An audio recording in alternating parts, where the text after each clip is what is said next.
Bonjour, bienvenue au sommet virtuel Écolo au quotidien.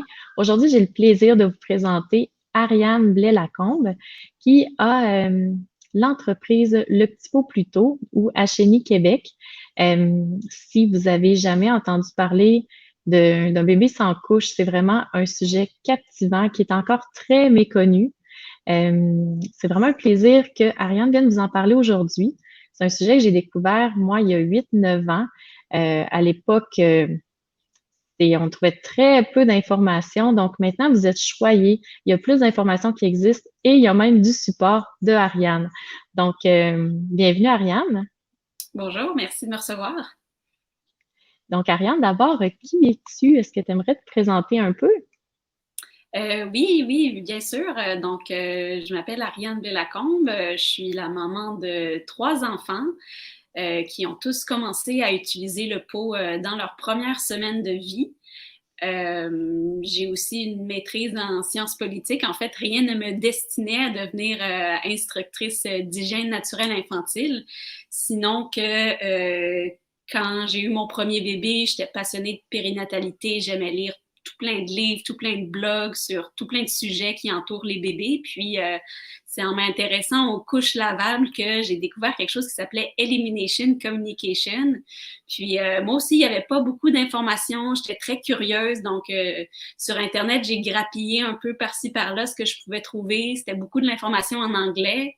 J'ai commencé à en parler un peu autour de moi, puis beaucoup de mes amis étaient intéressés. Ah, ben, pourrais-tu nous traduire tel site web? Puis là, ben, j'étais encore aux études, donc j'avais pas vraiment le temps pour ça. Puis tranquillement, l'idée m'est venue de faire une page Facebook pour tout simplement donner de l'information. Puis après, quand j'ai vu annoncer une formation pour devenir instructrice, je me suis dit, ah ben ça m'intéresse vraiment. Donc, c'est comme ça que à la fois par une formation et ma propre expérience avec un deuxième, maintenant un troisième bébé qui est tout petit, qui va bientôt avoir 4 mois, ben, j'ai mis sur pied là, des cours, un site, un blog, etc. pour faire la promotion de l'hygiène naturelle infantile, puis aussi soutenir les familles qui veulent se lancer dans cette aventure-là. Parce que pour beaucoup, c'est la première fois qu'ils entendent parler de ça. C'est quoi, dans le fond, l'hygiène naturelle infantile? L'hygiène naturelle infantile, la description générale que j'aime proposer, c'est une méthode douce et progressive d'éducation à la propreté qui peut être pratiquée dès la naissance. Donc, c'est simplement l'idée de familiariser le bébé dès la naissance, si on le veut, ou à partir de 6 mois, 1 an, un peu passé 1 an, le familiariser avec l'utilisation du pot.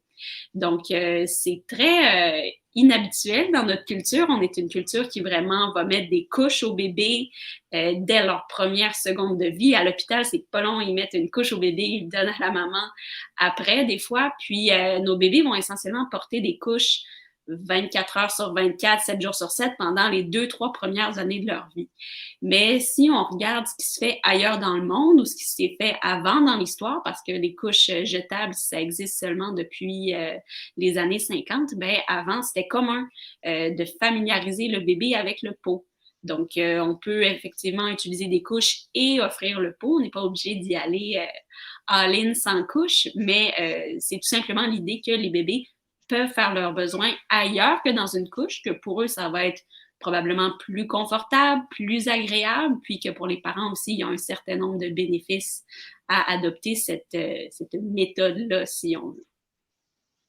Là, souvent, la première réaction, c'est qu'on lit ou soit quand il y a un article qui passe là-dessus, c'est oui, mais j'ai pas le temps de passer ma journée à courir après mon bébé. Est-ce que c'est vraiment ça, courir après son bébé toute la journée ou toujours être en train de le regarder pour y offrir le pot?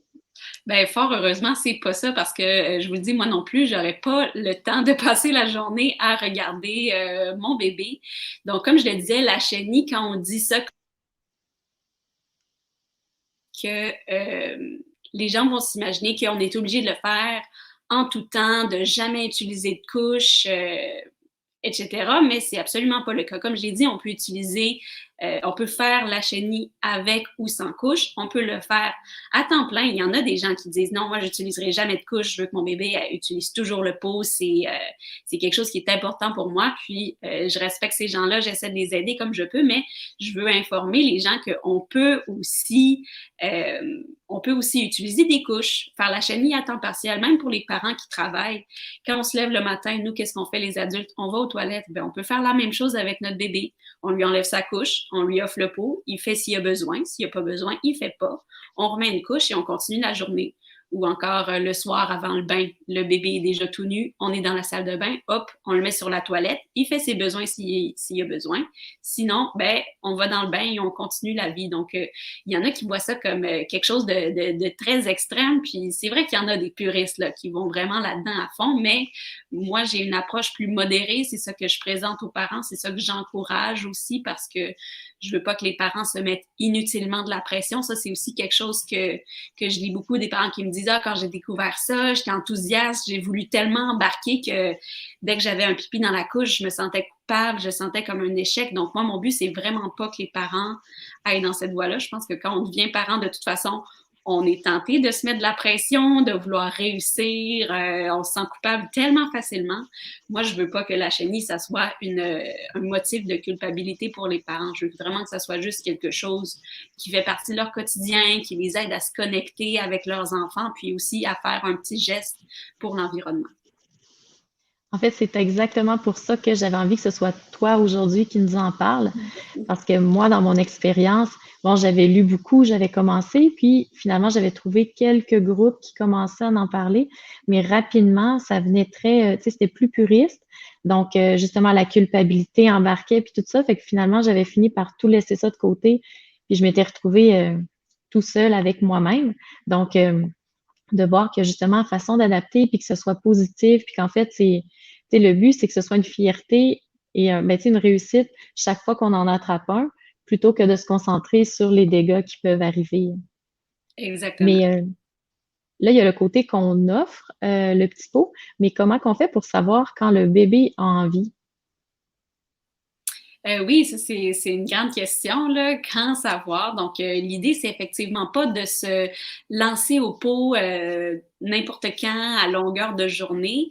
C'est sûr qu'il y a quelque chose de très instinctif dans la chenille. Donc, quelqu'un qui a commencé un peu par lui-même. En fait, des fois, je rencontre des parents qui font la chenille puis qui savent même pas que ça existe, là. Souvent sur, par exemple, dans les groupes de couches lavables, bon, laver du caca, c'est pas ce qu'il y a de plus agréable. Puis des fois, il y a une maman qui va dire, ah ben, moi, depuis qu'il se tient assis, je le mets sur le pot, puis il fait ses caca dans le pot, puis j'ai moins de caca à laver. Puis je dis, ben, c'est merveilleux ce que tu fais, ça s'appelle la chenille. Puis, tu sais, donc il y a une manière un peu instinctive de le faire. Par contre, c'est sûr que moi, je donne beaucoup de trucs, de méthodes pour effectivement savoir quand amener l'enfant pour pas passer notre journée à l'amener pour rien. Parce que c'est tannant pour nous, mais c'est tannant pour le bébé. Puis, au fond, il faut se rappeler que c'est aussi un processus de communication et d'apprentissage. Si on fait juste tenir notre enfant au-dessus de la toilette, puis qu'il se passe rien, ben l'enfant apprend rien, il communique pas, puis c'est pas intéressant pour nous. Donc, en fait, je distingue deux voies vers le pot, deux manières de savoir quand c'est le bon moment pour amener l'enfant vers le pot. Il y a des visites au pot qui vont être initiées par l'enfant, qui vont être basées sur les signaux de l'enfant. Donc, il y a toutes sortes, il y a vraiment un large éventail là, que je couvre dans mes cours de signaux que le bébé peut envoyer. Ça peut être des cris, des pleurs, certains mouvements, certains gigotements quand le bébé est plus vieux. Il peut se déplacer vers la toilette ou le pot, il peut utiliser le langage des signes, dire pipi et caca à un certain âge, s'agripper la couche, s'accroupir. Bon, quand un bébé fait caca, on le voit clairement dans son visage. Là, je n'apprends pas ça à personne.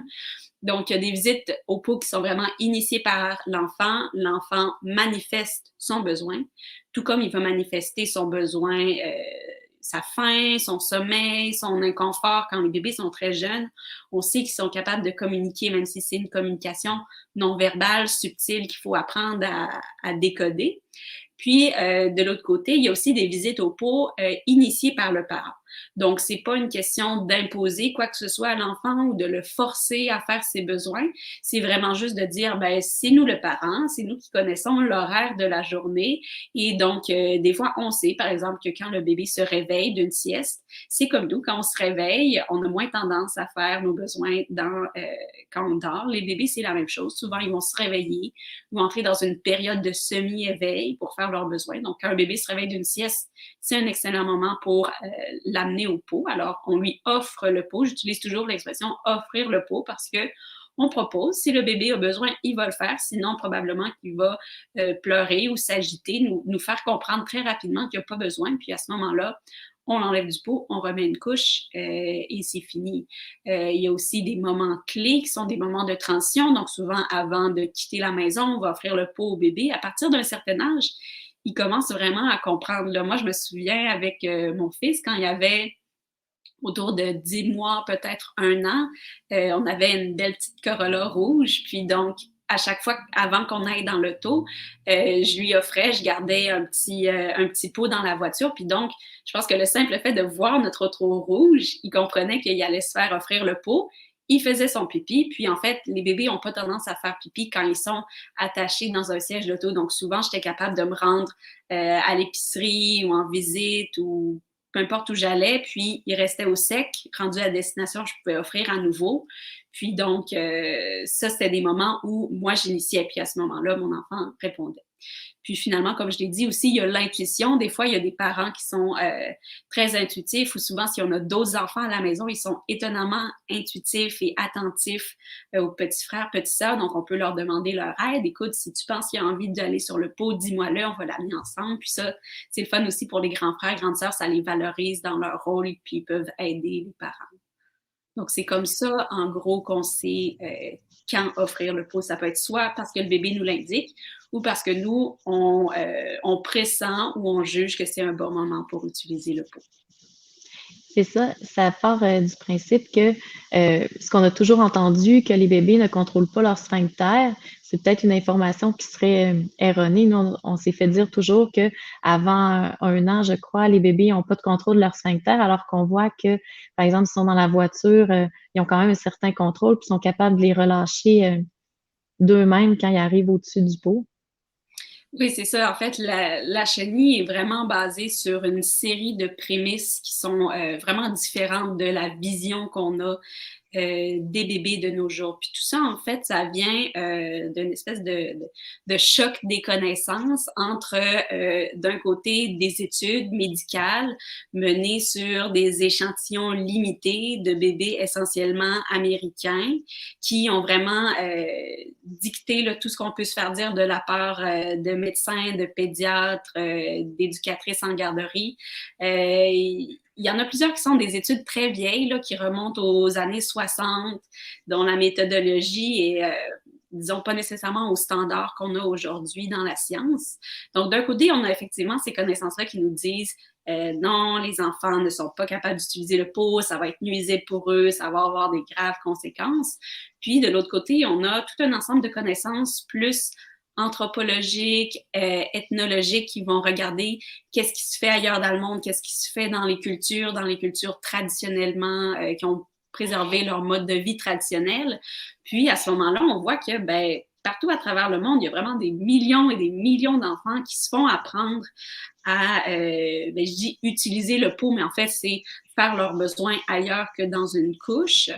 Puis, que ça n'a pas l'air d'avoir d'incidence particulière sur ces peuples-là. C'est pas comme si en Asie ou en Afrique, tout le monde avait des infections urinaires à tout bout de champ, là, donc où tout le monde devenait incontinent dans la trentaine. Là. Non, ça semble pas avoir de conséquences graves. Puis les enfants sont capables de le faire. Donc en fait, c'est comme deux sources de connaissances qui sont basées sur des prémices différentes. Puis en fait, c'est aux parents à se faire leurs idées. Les parents qui disent ben non, moi c'est pas recommandé par mon médecin, donc je veux m'en tenir à ça. Je leur dis ben parfait, écoutez, c'est votre choix, c'est vous les parents, vous faites ce que vous voulez. Si plus tard vous voulez faire l'éducation à la propreté, j'accompagne aussi les parents qui font ces choix-là. Là. Je leur dis pas ben maintenant c'est votre problème. Hein?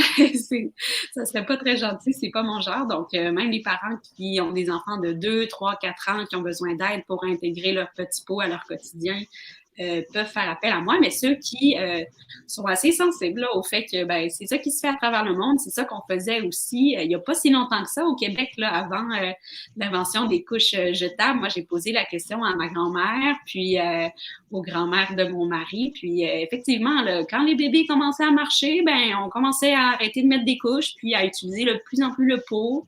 Il y avait les grands frères, grandes sœurs qui donnaient l'exemple, puis c'était un fait social, culturel. C'est comme ça que ça se passait tout simplement. Là. Il n'y avait pas de chichi autour de ça ou d'inquiétude comme on peut avoir aujourd'hui. J'ai l'impression que les inquiétudes viennent aussi beaucoup, les manifestations que tu parlais d'infection urinaire, d'incontinence ou des choses comme ça. Souvent, le fait de mettre l'enfant, d'utiliser la chimie, souvent c'est confondu avec une autre approche qui est la propreté précoce, que là, c'est d'essayer de l'imposer à l'enfant avant qu'il soit prêt. Fait qu'il y a quand même une grosse différence à faire entre ces deux choses-là. Oui, vraiment, il y a beaucoup de différences. Puis c'est vrai que surtout, c'est ça, quand on se réfère à ce qui était fait avant, il y a malheureusement eu une période de l'histoire là, où en termes d'hygiène des bébés, c'était pas très bienveillant et proximal là, ce qu'on faisait pour en dire le moins. Donc la chenille, c'est effectivement pas de l'éducation à la propreté au sens propre du terme. Là. J'utilise le mot parce que je trouve que pour les parents, ça donne une bonne idée générale, une première impression on a, mais il y a quand même un grand nombre de différences, là, notamment le fait que la chenille, on peut le faire à temps partiel, tandis que quand on fait l'éducation à la propreté, moi, ce que je recommande, c'est d'y aller vraiment d'un coup. On peut faire la chenille avec des couches. La propreté, c'est essentiellement dire adieu aux couches, puis s'en passer, puis se mettre à utiliser seulement le petit pot, puis aussi vraiment dans les attentes. Là, avec le but de la chenille, c'est pas que notre enfant soit propre dans les prochaines semaines, même pas dans les prochains mois. C'est sûr que ça facilite l'apprentissage de la propreté. Il y en a pour qui ça va être juste une courbe, puis l'enfant devient tranquillement propre par lui-même. Mais c'est sûr que le but de la chenille, c'est la communication. C'est pour ça que j'aime beaucoup le terme anglais elimination communication. Ça se traduit mal, élimination communication. J'ai jamais trouvé de bon équivalent, mais je trouve que ça ressent vraiment la communication au centre de ça. Le but, c'est de mieux comprendre notre bébé, de mieux répondre à son besoin, qu'il puisse rester propre et sec le plus souvent possible. Mais comme j'ai dit, c'est une méthode de familiarisation. On ne force jamais rien. Tandis qu'effectivement, avec l'éducation à la propreté précoce, ça va vraiment être plus... On veut que l'enfant soit propre le plus rapidement possible et ça, peu importe les coûts. Là. Donc, ça va se faire avec des méthodes coercitives. On laisse les enfants indéfiniment sur le pot. Nous, c'est pas ça, là, je vous l'ai dit. On ne laisse pas sur le pot indéfiniment s'il n'y a pas envie. On respecte vraiment ce qui nous manifeste quand il y a besoin ou pas. On communique avec lui.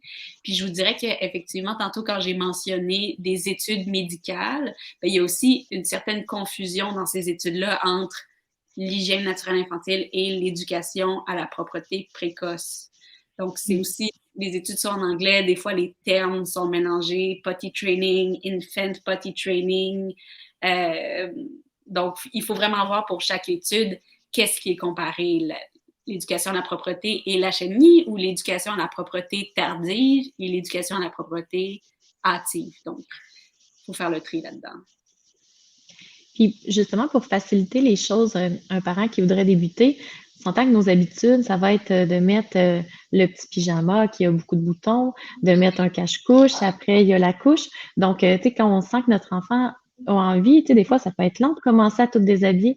Et il doit y avoir des trucs que les parents, certains trucs que les parents prennent à ce niveau-là pour rendre ça quand même un petit peu plus rapide et agréable. Ah non, clairement, les gens qui ont créé la garde-robe moderne du bébé ne connaissaient pas la chenille parce que toutes les petits snaps, tout ça, c'est long. Puis souvent, comme je disais, les enfants, la chenille se base sur l'idée que les enfants ont la capacité de contrôler leur sphincter, qui ont un contrôle sur leurs besoins, qui sont capables de communiquer ces besoins-là, d'attendre, etc.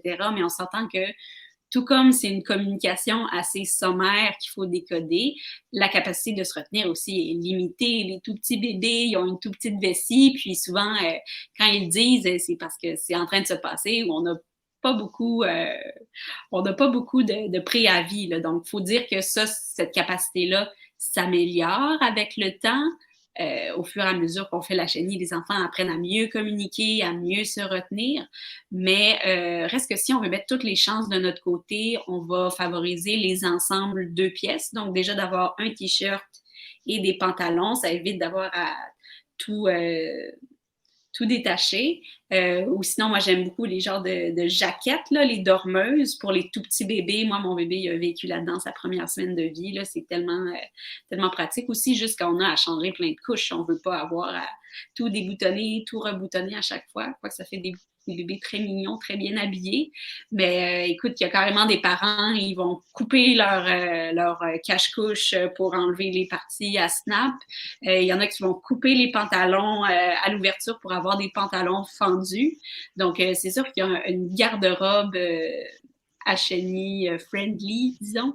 Il y a des compagnies qui se spécialisent dans des vêtements HNI. Moi, j'en fabrique un peu sur ma boutique, mais il y a moyen aussi de trouver ça en magasin, en friperie normal, juste de préférer des trucs qui sont séparés haut et bas. Moi, j'aimais beaucoup aussi les jambières. Je mettais des Oui, jambières, puis je mettais un cache-couche avec des jambières, puis j'attachais juste un des 3 boutons de l'entrejambe, comme ça, c'était à une main hyper rapide, mais c'est ça. Le premier coup, quand on se rend compte comment qu'on a l'habitude d'habiller les enfants, on se rend compte que c'est pas si pratique que ça. non, vraiment pas. Puis, mais il y a aussi qu'au Québec, en hiver, on a aussi le défi là, d'amener les enfants au pot sans qu'ils soient complètement nus, là, parce qu'on veut pas qu'ils prennent froid, puis tout ça. Donc, c'est sûr, les jambières, ça aide beaucoup pour l'éducation à la propreté aussi. Avec ma fille, je les ai utilisées cet hiver. Puis, les pantalons fendus, c'est une bonne affaire parce que c'est simple, c'est rapide. On a même pas besoin de baisser les pantalons du bébé. Puis, on peut tout de suite l'amener au pot, puis on s'inquiète pas. C'est ça qui prennent froid, que ça soit trop long. Les couches, c'est ça, il y a toutes sortes de couches lavables qu'on peut utiliser pour faire la chenille, mais c'est sûr que tout ce qui se monte et se baisse, c'est comme plus dans une forme de culotte. C'est plus pratique à un certain âge quand le bébé est capable de se tenir debout, même en s'appuyant sur un mur ou dans une toilette publique contre la cabine, on peut facilement baisser puis offrir ensuite. Puis est-ce que tu as quelques anecdotes de parents, soit des motifs qui ont fait, qui t'ont appelé, qui ont dit ah, il se passe ça, ou des petites anecdotes comiques qui peuvent arriver avec le HNI? Ah, des anecdotes en particulier, je sais pas, je dirais que c'est difficile. Ben, il y a une anecdote que j'aime bien, c'est la fois où j'ai oublié mon sac à couche. Ça arrive à tout parent. Normalement, quand on oublie notre sac à couche, on va quelque part, on se dit comme oh non, j'ai oublié mon sac à couche. Si on est à l'épicerie, on va tout de suite acheter des couches, ou si on n'est pas loin de la maison, on va retourner. Mais nous, on était partis faire une sortie en ville. C'est dans le temps où on habitait à Chicago. Il y avait des amis qui étaient venus nous visiter. On avait un beau programme pour la journée. Donc, on s'en va à destination, on va bruncher. Là, je dis ça, puis je deviens comme super nostalgique du temps où on pouvait faire des choses à l'extérieur de chez nous. Mais bref, on était partis avec bébé. Il s'était réveillé de sa sieste dans sa coquille. On l'enlève, on lui offre le pot, on va se promener un peu en poussette quand il commence à grogner. On le sort, on lui offre. Il y avait environ 11 mois. Puis, c'est seulement qu'on est rembarqué dans l'auto, 5 heures plus tard, que je me suis rendu compte, ah, oups, on avait oublié le sac à couche à la maison.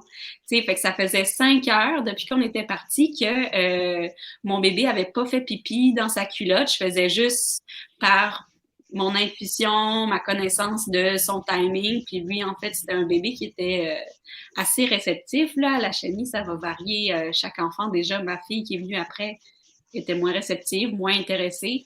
Mais avec lui, ça a vraiment bien marché. Puis donc, dans cette phase-là, ça allait super bien. Puis j'avais réussi à le garder au sexe 5 heures. Fait que ça, j'étais quand même fière de ma shot. Mais il faut dire que ça n'a pas toujours, été le cas là, comme ça. Mm. Tantôt, tu parlais que les enfants, quand ils sont assis, ils ont tendance à se retenir ou quand ils sont couchés. J'avais eu un bel exemple. On habitait à 1h30 de route, puis à mi-chemin On était pris dans le trafic, on pouvait pas arrêter. Puis je pense, ben, c'était l'hiver, et en hiver, fait qu'on n'arrête pas sur le bord du chemin avec un bébé de quelques semaines Non. pour lui faire pipi sur le bord de la route. Donc là, je l'entends qui gigote, qui chigne. Puis là, on était comme, oh, je m'excuse, on est presque arrivé, mais tu sais, on pouvait pas vraiment arrêter en chemin. Donc là, on arrive à la maison, puis on s'est dit, je pense qu'elle avait envie, puis qu'elle nous le disait, mais on avait fait une demi-heure de plus de route. On arrive à la maison, fait que là, je me dis, bon, ben, pauvre toi, hein, tu l'as fait dans ta couche, on va te changer. On ouvre la couche, il y avait rien.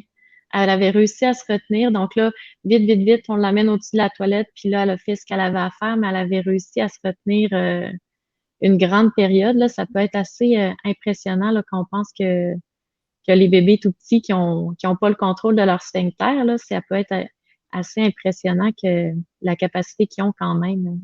Ben oui, vraiment, c'est vraiment impressionnant leur capacité à se retenir, puis aussi à nous comprendre. Des fois, j'imagine que, tu sais, si elle avait vraiment pu, tu sais, été au maximum de ce qu'elle pouvait endurer, elle l'aurait fait, c'est clair, tu sais, parce que vous avez pas mis de pression, mais tu sais, de dire attends un peu, on s'en vient, souvent, c'est fou comme ils sont capables de nous comprendre, là, puis qu'ils font le choix finalement de se retenir, là, la plupart du temps. Oui. Puis, Ariane, toi, tu donnes une formation en lien avec ça. À quel moment tu recommanderais aux parents tu sais, de te contacter ou de l'apprendre? Est-ce que c'est avant de débuter pour comprendre les bases ou tout ça? Ou c'est plus, par exemple, pour un accompagnement, si là, il y a des petites difficultés qui arrivent, ben là, ils vont plus s'y retrouver. À quel moment tu recommanderais, toi, de commencer, tu sais, de prendre la formation ou de s'informer là-dessus?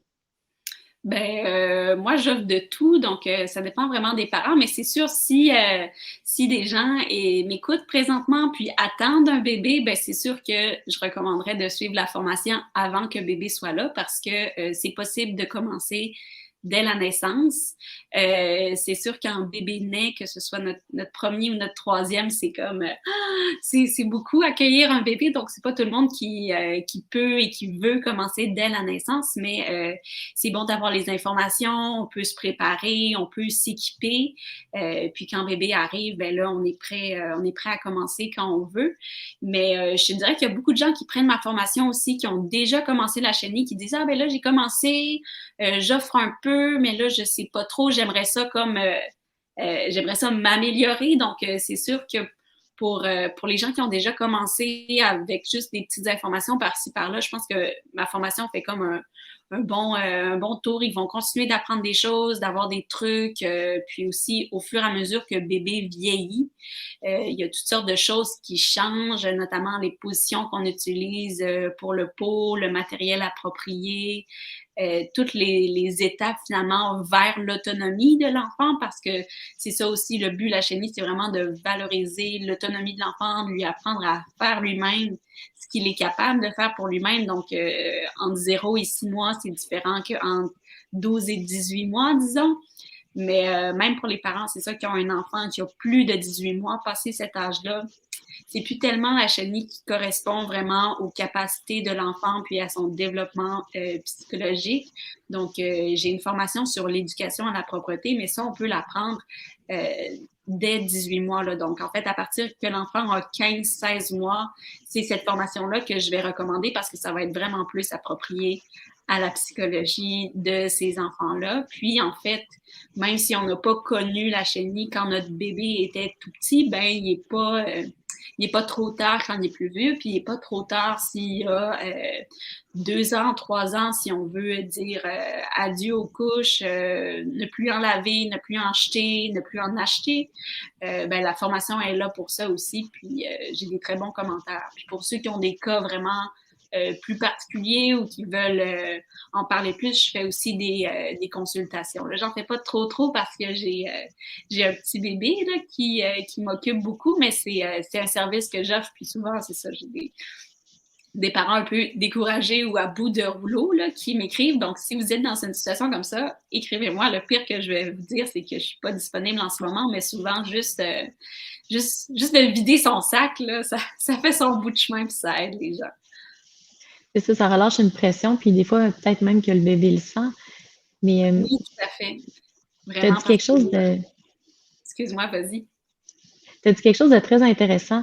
Il n'est pas trop tard pour commencer. Parce que quand on regardait les premiers livres qui ont été écrits sur le sujet, souvent, il recommandait de commencer très tôt. Sinon, il disait que, tu sais, si l'enfant, avec les couches, c'est comme s'il désapprenait à partager ses signaux puis à communiquer.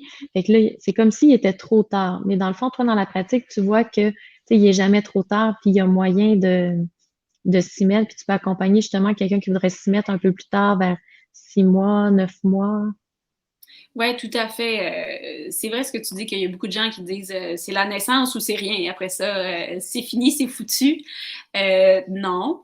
C'est différent, commencer dès la naissance ou commencer plus tard.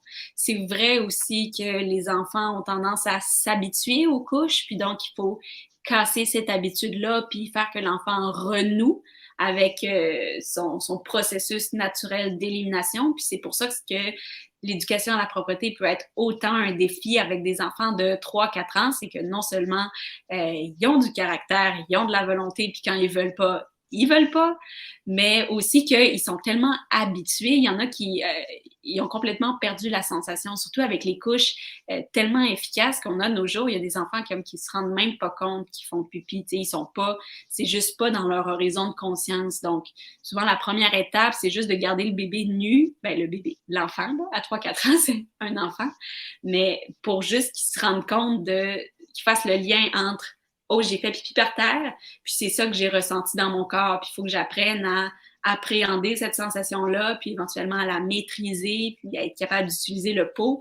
Mais donc, ça peut être super frustrant pour un parent qui passe 2 jours à juste voir son enfant faire pipi par terre. Puis moi ma job, c'est de les convaincre que non, c'est un progrès, ça y va, c'est correct. Mais donc, effectivement, l'idéal, c'est de commencer entre 0 et 6 mois parce que l'enfant est encore plus conscient de son élimination. C'est tout nouveau comme sensation. Là. Le bébé dans le ventre, il fait pas caca. Donc, la première fois qu'il fait caca en sortant du ventre, c'est vraiment spécial pour lui. C'est pour ça qu'ils vont être aussi expressifs des fois d'une manière qu'on peine à détecter parce qu'on ne se fait pas apprendre à détecter ces signaux-là, mais qui restent présents. Mais après 6 mois, il y a encore toutes sortes de belles opportunités pour commencer. Par exemple, quand on commence les solides, les cacas vont vraiment changer, le bébé s'assoit mieux. Ça peut être un super bon moment quand le bébé commence à manger.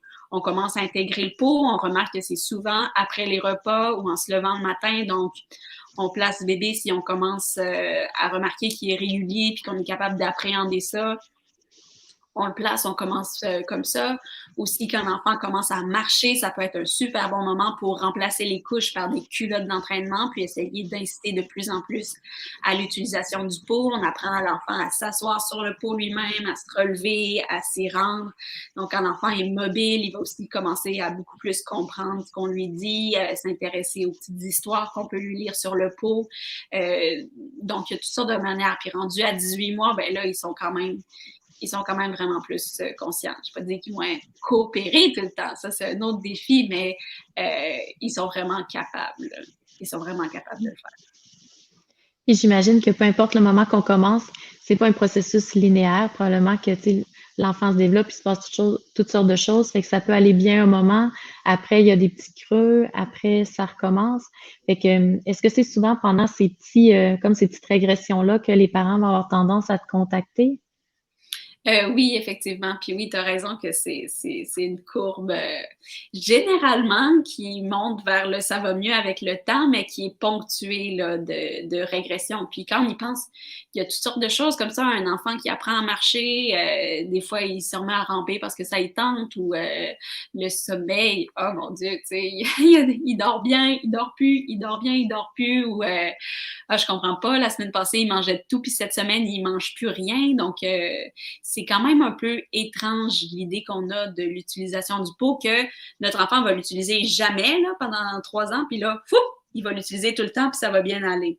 C'est beau sur papier, il y a des parents pour qui ça marche, là, vous allez entendre autour de vous, là, ah, nous, on a attendu qu'il soit prêt à 3 ans et demi, puis du jour au lendemain, grâce à ces bobettes d'oral exploratrice, il faisait plus pipi nulle part. Fait que c'est vraiment cool pour les parents à qui ça arrive, mais pour tous ceux à qui ça arrive pas, c'est normal. Il faut savoir que c'est vraiment beaucoup d'attente là, pour notre enfant que ça se passe comme ça. Puis donc, la chenille permet aussi d'avoir une courbe d'apprentissage plus progressive. Puis donc, je pense que c'est bon pour l'enfant de comme se familiariser avec le pot, apprendre à l'utiliser graduellement jusqu'on arrive au moment où on dit, ben là, ça y est, c'est la propreté, on lâche les couches, puis c'est tout le temps le pot. Mais il y a beaucoup ce qu'on va appeler des régressions, des pauses du pot, des moments où l'enfant veut plus, n'utilise plus le pot. Souvent, ça va être lié à des changements dans la vie du bébé, soit des changements internes, quand l'enfant fait des dents ou est malade, ou etc. Quand il y a des poussées de croissance ou quand il y a des nouveaux acquis, quand le bébé commence à ramper, à marcher, à parler, des fois on dirait que le pot, ça l'intéresse plus. Moi, je peux ramper, pourquoi est-ce que je resterais sur un pot? Fait qu'il va aller partout. Ou encore, ça peut être causé par des changements externes, si on pense le retour au travail des parents, l'entrée à la garderie, un déménagement, un voyage. Tout ça, ça peut en causer des pauses du pot, mais il faut se rappeler que c'est temporaire. Il y a moyen de passer au travers, puis souvent, c'est comme de revenir à l'apprentissage qu'on a fait au début, quand c'est comme parce que les capacités de l'enfant changent, ça peut être que ses signaux ont changé, la position qu'il aime pour faire ses besoins a changé, il veut avoir plus d'autonomie dans le processus. Puis souvent aussi beaucoup, comme tu disais, ça peut être lié à la pression puis au stress qu'on se met à nous, puis qu'on met des fois involontairement notre enfant ou que notre enfant va juste ressentir puis pas aimer ça. Donc, des fois, une première étape, là, c'est un peu de lâcher prise. Des fois, ça peut être nécessaire de faire comme un break pendant 2 semaines. On n'a plus du tout le pot. Puis, au bout des 2 semaines, on reprend avec un nouveau départ. Donc, moi, ça m'est beaucoup arrivé là, avec mon fils. Comme je vous disais, on habitait à Chicago dans ce temps-là, mais on est de Québec. Donc, on faisait beaucoup de déplacements à Noël, l'été. On a voyagé en Allemagne aussi quand il était petit. Donc, à chaque fois qu'on changeait de place, là, c'était comme tout à recommencer.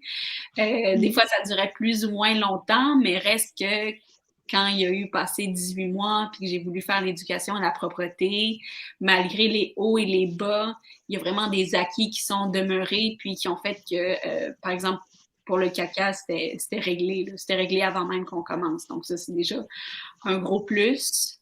Puis, somme toute, il comprenait quand même bien le concept, là, mais avec ma fille aussi, j'en ai eu l'été où un peu passé 1 an, on était occupés, on faisait plein d'activités, elle avait été toujours moins intéressée, donc quand elle a commencé la garderie, on dirait que c'était même pas assez ancré pour que je demande à son éducatrice, hey, est-ce que tu pourrais, est-ce que tu voudrais, donc j'ai juste laissé faire, mais pendant la relâche, elle avait 20 mois, mon bébé avait 3 mois, donc c'était comme je commençais à gauler, je me suis dit, ah ben c'est le moment, je vais le faire.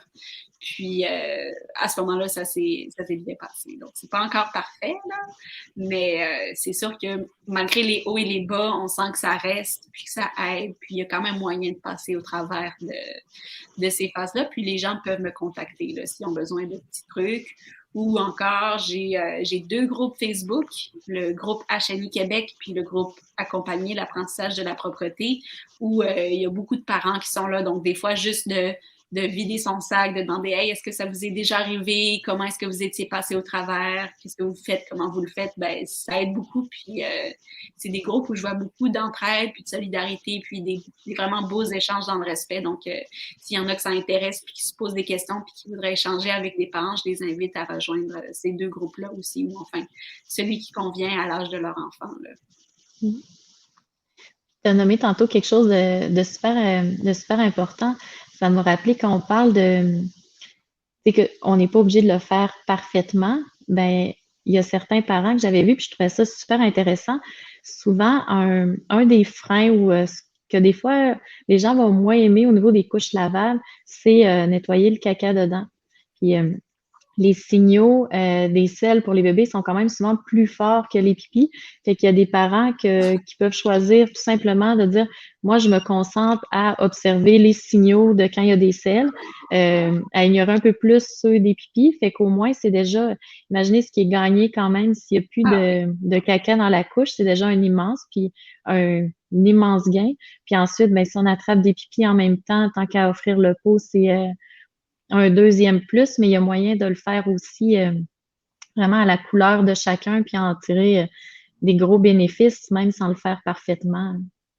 Ah non, vraiment, là, je dis, là, la chenille, c'est le meilleur ami des couches lavables. Si vous avez des couches lavables, il n'y a pas de raison de même pas essayer au moins d'attraper les cacas, là, parce que pour nous, vraiment, c'est ça qui a tout changé. En fait, quand on a commencé, mon fils avait 3 mois, puis dès ses 4 mois, il s'est mis à faire caca dans le pot et la toilette 99% du temps, là, c'était vraiment super. Fait que aussi, tu sais, souvent quand on a des couches lavables, on se dit, ah ben j'ai des couches lavables, je suis écolo, tout va bien, mais reste que ça prend de l'eau pour laver les couches lavables, ça prend de la lessive, ça fait des eaux usées, ça prend de l'énergie pour faire rouler la laveuse, la sécheuse.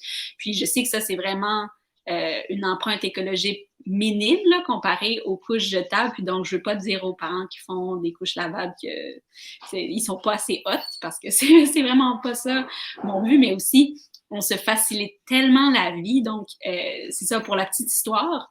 Avant qu'on se mette à faire la chenille, on utilisait des couches lavables. Je devais les laver aux 2, 3 jours. J'imagine comme beaucoup de gens font. Je faisais des lavages doubles là, pour être sûr que tout le caca partait bien à l'eau chaude. J'avais des trucs là, pour réduire le temps de sécheuse. Je les faisais sécher un petit peu à l'air, puis un petit peu à la fin à la sécheuse.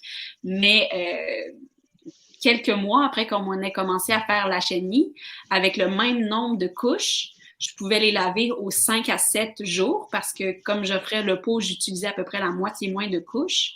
Puis comme j'avais plus aucun caca dans les couches, ben, je pouvais faire un seul lavage.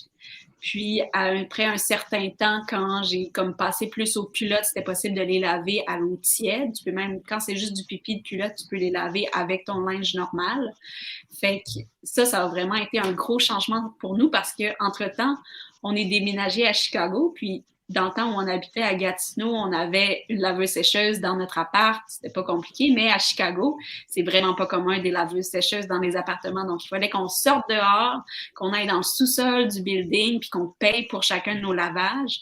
Fait que s'il avait fallu qu'à chaque 2, 3 jours, je trouve une manière de descendre au lavage avec mon bébé pour payer 2 fois des lavages plus un séchage, je suis même pas sûre que j'aurais persévéré avec les couches lavables parce que j'aime beaucoup ça, mais à un moment, il y a ce qu'on est capable de faire en tant que parent, mais le fait que la chenille m'ait permis autant d'espacer mes lavages puis de réduire l'effort que j'avais à mettre pour ça, ben ça m'a vraiment aidé à poursuivre dans les couches lavables. Donc, il y a aussi ça qui est à voir si ça peut nous aider à persévérer dans les couches lavables.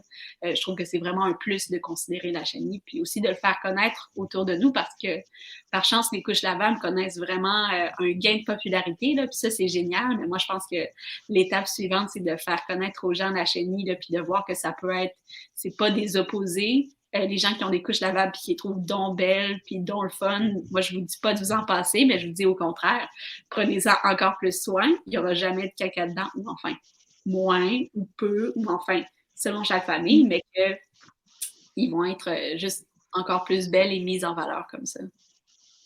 Ça me fait penser aux fameux, tu sais, justement, pour éviter les cacas dans les couches lavables, il y a les fameux feuillets.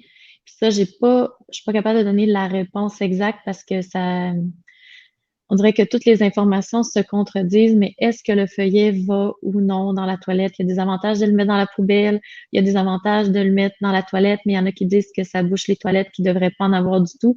Donc, l'avantage, c'est aussi que on n'a plus besoin des feuillets s'il n'y a jamais de caca. Puis s'il y en a une fois, ben on s'entend que ça va, c'est tellement rare que tu sais, il y a moyen de le gérer. Mais ça aussi, tu sais, c'est un petit détail, mais ça l'accumule les avantages. Et c'est pas si c'est ça qui est intéressant de voir, plus c'est connu, plus on se rend compte que c'est pas si compliqué. Moi, après avoir accouché, je m'étais dit, ben, je vais me laisser quelques semaines, tu sais, je veux pas me lancer ça tout de suite, pas être trop fatiguée, puis m'embarquer dans plein de choses. Puis mon bébé avait une couple de jours, puis vu que je l'avais faite avec dans le fond, c'était ma deuxième, ben là, mon bébé était à côté de moi, puis là, je les sais, les signes, je peux pas l'ignorer, là, même si elle avait juste quelques jours. Je m'étais dit, je commencerai plus tard, mais c'est comme, je l'ai là, je la vois, on peut juste comme plus l'ignorer. Ben non, clairement. Puis d'un côté, c'est ça, c'est avec les enfants, avec le premier, tu sais, c'est pour toutes sortes de choses, là, quand tu viens parenter le premier, c'est vraiment spécial. D'un côté, tu sais, t'as pas l'expérience que t'as quand c'est ton deuxième, en même temps, t'as du temps pour lui. Ça peut être aussi, il y en a pour qui hey, le premier, là, c'est tellement nouveau, c'est tellement gros qu'ils se sentent débordés. Il y en a d'autres que c'est le deuxième ou le troisième que là, ils ont les mains pleines, mais tu sais, faut savoir justement que ça peut varier vraiment d'un enfant à l'autre. Donc, je veux pas dire que c'est juste pour les parents qui ont juste un enfant, qui sont en congé de maternité puis qu'ils n'ont rien que ça à faire, entre guillemets, parce que Dieu sait qu'on n'a pas rien que ça à faire, mais que c'est vraiment normal là, que ça varie d'un enfant à l'autre, d'un côté, comme tu dis, on a l'expérience, on les connaît les signaux, on se dit je peux pas y répondre, mais de l'autre côté, si t'en as deux, trois autres qui courent dans la maison, ben des fois ça se peut là, qu'au moment de ton changement de couche, faut que ça se fasse vite, puis t'as pas le temps de prendre 2 minutes que ça prend là, le tenir autour du pot, des fois tu l'as juste pas là, puis c'est correct aussi là, comme avec mon troisième bébé là, ça m'a pris comme un gros 2-3 mois là, à me mettre à utiliser les couches lavables tous les jours, puis régulièrement, là, j'étais juste... on était juste un peu trop dépassés par la situation, puis je faisais la chenille quand même, j'étais capable d'offrir le pot, il l'utilisait, mais je mettais des couches jetables, à peu près la moitié du temps, fait que aussi, mon message, c'est aussi de faire ce qu'on est capable de faire dans la situation qui est nôtre, là. Puis que justement, si ça doit attendre, ben, c'est rien de perdu. Là. Personnellement, ces couches lavables-là, je les avais achetées usagées à la base, puis je suis rendue avec le troisième bébé qui les utilise. Là, donc, je suis plus rendue à rentabiliser mon investissement, disons, là, mais c'est correct aussi, là, des fois, quand on n'est juste pas capable. Puis côté, il y a moyen, on en parlait, il y a moyen de faire ça très simplement, mais il y a aussi des choses qui facilitent un peu le quotidien. Fait que si les gens veulent voir un peu, qu'est-ce qui existe, parce que les petits pots qu'on voit au niveau de l'apprentissage à la propreté, des fois, sont un petit peu moins adaptés au positionnement qu'on va utiliser avec un tout petit bébé. Fait que toi, sur ta boutique, là, sur ton site Internet qui apparaît là, juste en bas ici, là, tu as une boutique puis tu proposes aussi des options plus adaptées pour le HMI. Oui, exactement. Donc, mon dicton, là, c'est il n'y a rien d'essentiel, mais il y a beaucoup d'accessoires qui sont comme pratiques, qui vont juste faciliter notre vie. Donc, si vous êtes comme des ultra minimalistes ou des do-it-yourself, il y a vraiment moyen de faire de la chenille by nothing, là, de vraiment s'arranger juste avec ce qu'on a. Moi, c'est ça que j'ai fait quand j'ai découvert la chenille. Je pense que je venais juste de me procurer là, des couches plates, donc c'est ça que j'utilisais. Je laissais mon bébé sans couche sur une vieille serviette ou une alaise que j'avais déjà. Je le regardais, je lui offrais, je m'assoyais sur la toilette avec lui, je m'assoyais comme au fond de ma toilette, puis là, ça créait juste une petite ouverture, puis je l'assoyais là, puis je le tenais. Ou encore, j'utilisais le lavabo. Là. Il y a peut-être des gens qui vont faire « Wesh, un lavabo, c'est dégueulasse! » Puis c'est honnêtement la première réaction que j'ai eue aussi quand j'ai su que des gens faisaient faire leurs besoins de leur bébé dans un lavabo. Mais bon, quand on y pense, le lavabo a plein d'utilités, notamment de l'eau courante. Donc, c'est très facile de le laver.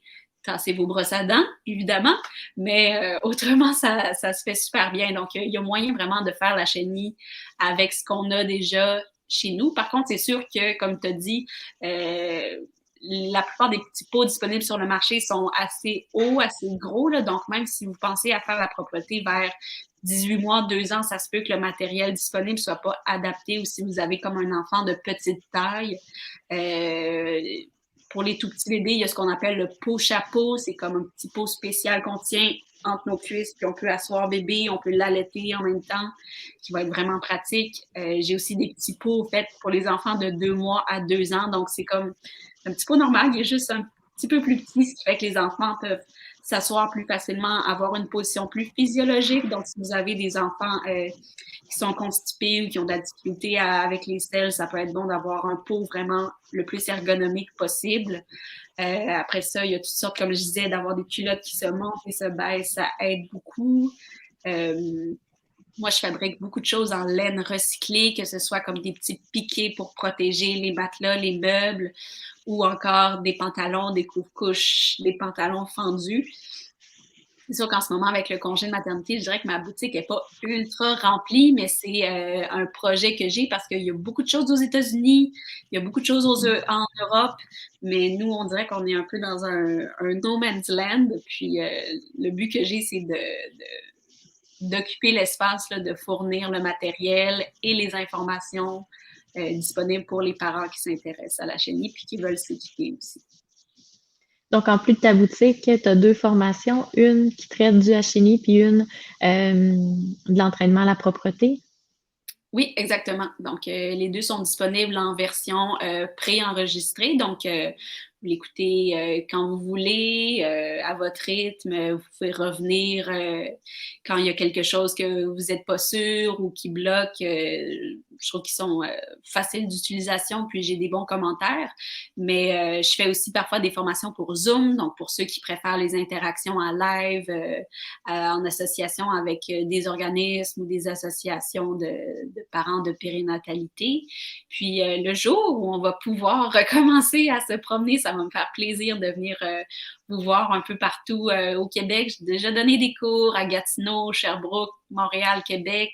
Puis j'avais beaucoup aimé ça. Donc moi, j'attends juste le go pour recommencer à faire ça, là. Puis aussi, en ce moment, je suis en congé de maternité. Mon projet est encore jeune. C'est vraiment quelque chose que j'ai comme bâti progressivement tout en étant aux études d'abord, maintenant plus maman à la maison, maman en congé. Donc, c'est sûr que j'ai beaucoup de projets pour les mois, pour les années à venir. Donc, s'il y a des gens qui ont des idées, des besoins particuliers, des trucs, ben, de vraiment entrer en contact avec moi ou de surveiller ce que je fais sur les réseaux sociaux, via mon infolettre, pour se tenir au courant. Là, ça va me faire plaisir d'informer tout le monde de tout ça. Génial. Ben, je te souhaite un excellent congé de maternité. Je te remercie énormément parce que on dirait que ça démystifie puis ça montre qu'il y a moyen de le pratiquer chacun à sa façon, selon sa situation, puis de savoir qu'il y a de l'aide quand il y a des petites difficultés qui est au lieu d'abandonner puis de dire ah, finalement c'était pas pour moi, ben maintenant on sait qu'on peut aller chercher de l'aide puis des fois c'est de faire une pause, mais bon, au moins t'es plus t'as une meilleure expérience pour pouvoir aider les parents justement à passer à travers là, les moments plus difficiles. Donc, merci énormément d'être venu nous en parler aujourd'hui. Ben, c'est toujours un défi d'aider les parents. J'ai toujours un petit stress quand les gens m'écrivent avec des problèmes parce que je me dis, oh non, si j'arrive pas à les aider, mais je vous promets toujours d'être là pour vous écouter au moins puis de faire mon possible là, vraiment pour vous aider. Puis merci beaucoup pour l'invitation au sommet. Je trouve que c'est vraiment une belle idée. Puis j'ai hâte d'entendre moi-même là, les autres conférenciers qui vont être là. Puis pour tout le monde qui nous écoute, pour vous remercier de m'avoir écouté aussi, je voulais vous dire que j'ai créé un coupon spécial pour les participants du sommet, pour la durée du sommet. Ça va être sommet écolo. Si vous rentrez ça sur ma plateforme de cours en ligne, vous aurez 5 de rabais sur mes formations. Donc, si ça vous donne envie de les écouter, bien, ça me fait plaisir que vous m'ayez découvert comme ça. Ben, merci beaucoup. Puis justement, c'est des gens qui nous écoutent qui n'ont pas nécessairement de jeunes enfants, mais qui connaissent qui ont des gens dans leur entourage, ben profitez-en pour transmettre ça, puis de leur faire penser pendant que la conférence est disponible, de leur proposer ça, parce que des fois, ça prend quand même un petit temps, le temps que l'idée mûrisse, parce que la première réaction, la première fois qu'on entend ça, c'est toujours on a quand même un mouvement de surprise, puis de ouais, mais c'est quoi ça? Donc, n'hésitez pas, parlez-en si vous avez des personnes enceintes dans votre entourage, ils feront ce qu'ils choisiront de faire, mais au moins ils sauront qu'il existe. Ils sauront que ça Exactement. existe.